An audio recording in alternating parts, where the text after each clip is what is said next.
സഹോദരരെ, സല്യൂട്ട്. ഒരു വനിതാ IPS ഉദ്യോഗസ്ഥ എന്ന നിലയ്ക്ക് ഇഷ്ടമില്ലാഞ്ഞിട്ടും പല കേസുകളും അന്വേഷിക്കേണ്ടി വന്ന ഒരു ദുർഭാഗ്യം എനിക്കുണ്ടായിട്ടുണ്ട്. വാദി ഒരു കോളേജ് അധ്യാപികയാണ്. ഒരു സ്ഥലത്തെ പ്രമുഖ വ്യവസായി, വളരെ പണക്കാരനായിട്ടുള്ള ഒരാൾ, അവരെ ചതിച്ച് വിവാഹം കഴിച്ചതായി അഭിനയിച്ച് കുറേ നാൾ കൂടെ കൊണ്ട് നടന്ന ശേഷം വേണ്ടാന്ന് പറഞ്ഞ് ഒരു ദിവസം ഉപേക്ഷിച്ച് വിശ്വാസവഞ്ചന കാണിച്ചു. അതാണ് കേസിൻ്റെ രത്നചുരുക്കം. ഭർത്താവിനെയും 4 മക്കളെയും ഉപേക്ഷിച്ചിട്ടാണ് ഈ വിവാഹിതനായ മറ്റൊരു വ്യവസായിയുടെ കൂടെ പോയി കുറച്ച് നാൾ താമസിച്ചു, ഒരു 3 വർഷത്തോളം താമസിച്ചു. തെളിവായി ഹാജരാക്കിയിരിക്കുന്നത് ഒരു കെട്ട് കത്തുകളാണ്.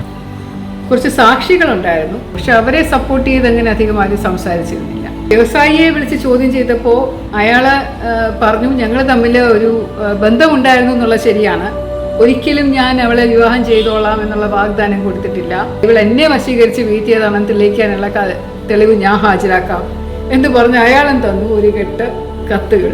വ്യവസായിയുടെ ഭാര്യ എന്ന് പറയുന്നത് വളരെ പാവം ഒരു സ്ത്രീയാണ്. അവര് ഇതെല്ലാം സഹിച്ച് കടിച്ചു പിടിച്ച് എന്തെങ്കിലും അയാൾ മടങ്ങി വരും എന്നുള്ള പ്രാർത്ഥനയോടുകൂടി കഴിഞ്ഞിരുന്ന സ്ത്രീയാണ്. വാദിയുടെ ഭർത്താവ് അത്തരക്കാരനല്ല. അപ്പം അവരെക്കാളും ഏറെ വിലമതിക്കുന്നത് ഇവൾക്ക് ഈ ഒരു പുറത്തുനിന്ന് വന്നൊരു വ്യവസായമാണോ അവളുടെ കാമമാണോ എന്നുള്ള മട്ടിലാണ് ആൾ സംസാരിച്ചിരുന്നത്. ഞാൻ അതിശയിച്ചത് എന്തുകൊണ്ടായിരിക്കും ഈ സ്ത്രീ ഇങ്ങനെ വെറുതെ എല്ലാം ഇട്ടിട്ട്, ഭർത്താവിനെയും പിള്ളേരെയും ഒക്കെ ഇട്ടിട്ട്, ഭർത്താവും കോളേജ് അധ്യാപകനായിരുന്നു, നല്ലതായിട്ട് ജീവിച്ചിരുന്ന സമൂഹത്തിൽ ഇത്രയും മാന്യതയുള്ള ഒരു സ്ത്രീ എന്തിനാണ് ഒരു വ്യവസായയുടെ പുറകെ പോകുന്നത് എന്ന് ആലോചിച്ചപ്പോൾ ഒരേ ഒരു ഉത്തരവേ എനിക്ക് കിട്ടിയിരുന്നുള്ളൂ: കാശ്. കാരണം ആ വ്യവസായയുടെ മൊഴിക്കകത്ത് തന്നെ പറയുന്നുണ്ട്, ഒരുപാട് പൈസ ഇവൾക്ക് വേണ്ടി അയാൾ ചിലവാക്കി എന്ന്. സ്ത്രീകളെക്കുറിച്ച് ചില സ്ത്രീകളെങ്കിലും ഇങ്ങനെ ഉണ്ടല്ലോ എന്നുള്ളൊരു സംശയം ജനിപ്പിക്കുന്ന രീതിയിലാണ് എനിക്ക് തോന്നിയത്.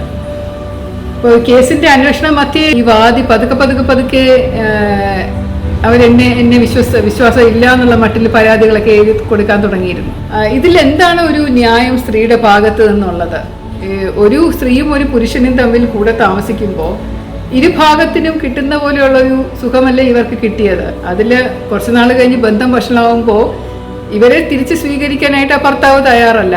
എന്നാൽ അയാളെ, ആ വ്യവസായിയെ തിരികെ ഇരുകയും നീട്ടി സ്വീകരിക്കാൻ അയാളുടെ ഭാര്യ തയ്യാറാണ്. അയാളുടെ ഭാഗത്ത് നിന്ന് ഇനിയിപ്പോൾ ഒന്നും പ്രതീക്ഷിക്കാൻ പറ്റില്ല. അയാളോട് എനിക്ക് പറയാൻ പറ്റുമോ, നിങ്ങൾ നിങ്ങളുടെ ഭാര്യയും കുട്ടികളെ ഉപേക്ഷിച്ചിട്ട് ഈ സ്ത്രീയെ കല്യാണം കഴിക്കൂ, ഇവരെ നിങ്ങൾ പ്രവർത്തിച്ചില്ല എന്ന് പറയാൻ പറ്റുമോ? അത് പറ്റില്ലല്ലോ. ഞാൻ ആ സ്ത്രീയുടെ ഭർത്താവിനെ തന്നെ തിരിച്ചു വിളിച്ച് ഒന്നും കൂടെ സംസാരിച്ച ശേഷം ചോദിച്ചു, ഇപ്പം ആ സ്ത്രീ നല്ലപോലെ വിഷമിക്കുന്നുണ്ട്, അവർക്ക് കുറ്റബോധം തോന്നുന്നുണ്ട്, നിങ്ങൾക്ക് അവരെ തിരിച്ച് സ്വീകരിച്ചൂടെ ഭാര്യയായിട്ട് എന്ന് ചോദിച്ചപ്പോൾ അയാൾ പറഞ്ഞത്, എല്ലാം സഹിച്ചുകൊണ്ട് ഞാൻ സ്വീകരിക്കാമെങ്കിലും എൻ്റെ മക്കൾ അതിന് സമ്മതിക്കില്ല സാറേ എന്ന് അയാൾ നിറകണ്ണുകളോട് കൂടി പറഞ്ഞു. എൻ്റെ മൂത്ത മകൻ ആ സമയത്ത് 12 വയസ്സാണ്. ഇളയ കുട്ടികളെല്ലാം ഇപ്പോൾ അതിനുശേഷം വലുതായി, അവർക്കും അറിയാവുന്ന പ്രായം എത്തിക്കഴിഞ്ഞു. തീരെ ചെറിയ കുഞ്ഞ്, അമ്മയുടെ സാമീപ്യമില്ലാതെ ഉറങ്ങാതിരുന്ന കുട്ടിയായിരുന്നു. അവനും ഇപ്പോൾ അമ്മയെ വേണ്ട. അപ്പം ഞാൻ അവളെ ഇനി തിരിച്ചു കൊണ്ടുവന്ന എൻ്റെ മക്കൾ എന്നെ വെറുക്കില്ലേ, അതുകൊണ്ട് അവർക്ക് വേണ്ടി എനിക്ക് അവളെ തിരിച്ച് സ്വീകരിക്കാൻ നിർവാഹമില്ല എന്ന് പറഞ്ഞു. ഈ കാര്യം ഞാൻ കുറേ വിദഗ്ധരുമായിട്ട് ചർച്ച ചെയ്തു, നിയമവിദഗ്ധരുമായിട്ടും എൻ്റെ സുഹൃത്തുക്കളായിട്ടും. ഏറ്റവും കൂടുതൽ ഞാൻ ചർച്ച ചെയ്തത് എൻ്റെ മനസ്സാക്ഷിയോടാണ്. ഇപ്പോൾ ഇവരെല്ലാം ഒരേ സ്വരത്തിൽ എന്നോട് പറഞ്ഞത്, സത്യം എന്താണോ അതിൻ്റെ കൂടെ നിൽക്കൂ എന്നാണ്. എന്നാൽ എൻ്റെ ഒരു മാധ്യമ സുഹൃത്ത് എന്നോട് പറഞ്ഞത്, ഈ കേസ് കുറച്ച് പ്രശസ്തമാണ്, കാരണം വ്യവസായി അവിടുത്തെ അറിയപ്പെടുന്ന ഒരു വ്യക്തിയാണ്, ഒരു ടീച്ചറും കുറേ അറിയപ്പെടുന്ന വ്യക്തി തന്നെയാണ്. അവനെ അങ്ങ് അറസ്റ്റ് ചെയ്ത് കഴിഞ്ഞാൽ പത്രമാധ്യമങ്ങളിലൂടെ മാഡത്തിന് നല്ല ഹീറോ ആകാൻ സാധിക്കും. അവനെ കൈവിലങ്കും വെച്ചുകൊണ്ട് ഇങ്ങനെ മാഡം യൂണിഫോം ഇട്ടുകൊണ്ട് നടന്നു പോകുന്ന ഒരു പടം എൻ്റെ പത്രത്തിൽ ഞാൻ കൊടുത്തു കഴിഞ്ഞാൽ മാഡത്തിന് എന്തായിരിക്കും വില, എന്തായിരിക്കും ഗ്ലാമർ. കേസിൽ ഞാൻ കോടതിയിൽ റിപ്പോർട്ട് സമർപ്പിച്ചത് തെറ്റിദ്ധാരണയുടെ പുറത്ത് ഉണ്ടായ ഒരു പരാതി എന്ന രീതിയിലായിരുന്നു. എന്നെ ആദ്യമായി ഒരു സ്ത്രീ വിരുദ്ധ പോലീസ് ഓഫീസറായി ചിത്രീകരിക്കുകയും ചെയ്തു. ഏകദേശം 20 വർഷങ്ങൾക്ക് ശേഷം സമാനമായ ഒരു സംഭവവും ഞാൻ കൈകാര്യം ചെയ്തിട്ടുണ്ട്. അതും നിർഭാഗ്യവശാൽ എൻ്റെ തലയിൽ തന്നെ വന്നു. ആ സമയം ഞാൻ പോലീസ് ഡിപ്പാർട്ട്മെൻറ്റിലേ അല്ല ജോലി ചെയ്യുന്നത്, ഞാൻ വേറൊരു പൊതുമേഖലാ സ്ഥാപനത്തിൻ്റെ MD ആയിട്ട് ജോലി ചെയ്തിരിക്കുന്ന സമയത്ത് ഒരു പോലീസ് ഉദ്യോഗസ്ഥൻ പ്രതിയും ബാങ്ക് ഉദ്യോഗസ്ഥ വാദിയുമായ ഒരു പരാതിയും കേസും ഞാൻ അന്വേഷിക്കണമെന്ന് പറഞ്ഞ് ഗവൺമെൻറ് എന്നെ ഏൽപ്പിക്കുകയായിരുന്നു. കഷ്ടകാലത്തിന് ഞാനത് അന്വേഷിക്കേണ്ടി വന്നു.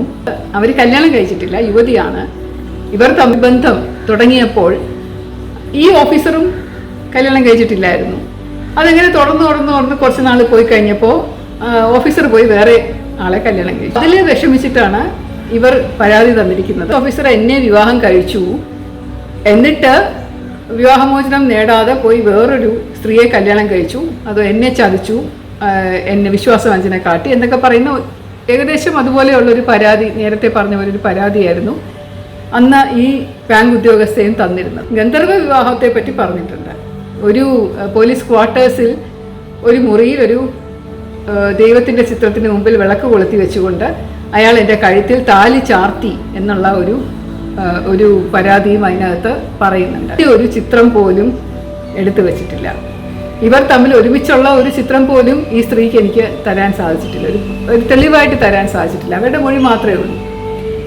ആ സമയമായപ്പോഴേക്കും നിയമങ്ങളും കുറേ മാറി. സ്ത്രീ പറയുന്ന മൊഴി പൂർണ്ണമായി വിശ്വസിക്കാം എന്ന ഒരു നിയമം വന്നു. പക്ഷെ എന്നാലും ഇതിനെക്കുറിച്ചും ഞാൻ കുറേ അധികം ചിന്തിച്ചു.